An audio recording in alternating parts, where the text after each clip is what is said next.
Foster carers across the country say the system is on its knees and have told STV many are having to dip into their savings to provide essential opportunities and experiences for the children in their care.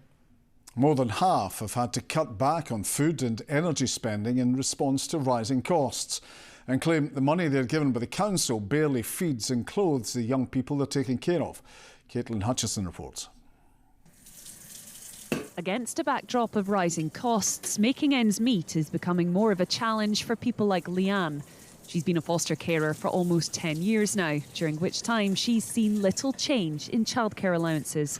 She's taken on a second job to help plug the gap, but still feels the pinch. The resources that we were given 5 years ago don't match what is needed now, and that is becoming an increasing struggle and a balance. So, having to dip into your savings, having to take a second job, trying to maintain the level and the quality of care that they so rightly deserve and they need, it's a huge pressure.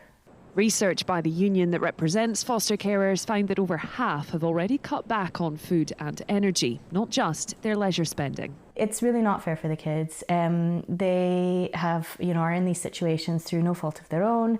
We know that the children want to be just like their peers. They want to have the same clothes. They want to have the same activities. They want to go to, do the same hobbies. And one of the important roles of a foster carer is to make sure that these children have life experiences that they maybe haven't had up until this point. But the reality is, financially, like any household, you get to a point where it's just not possible to do that. And there are concerns the whole system is sliding into crisis.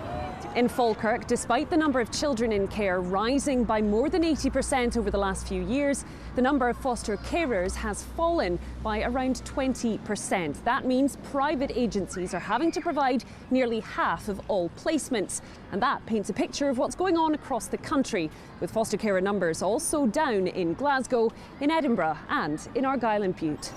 There's a shortage of 500 foster carers across Scotland, so the challenge is recruitment and retention. Having to rely on agencies can cost 50–60% more. It's a bit of a vicious circle. Since last August, the Scottish Government has provided an average weekly uplift of £29 per child for eligible families. But for foster carers who say they're spending more than that now on electricity alone, it's no magical fix for their broken system. Caitlin Hutchison, STV News.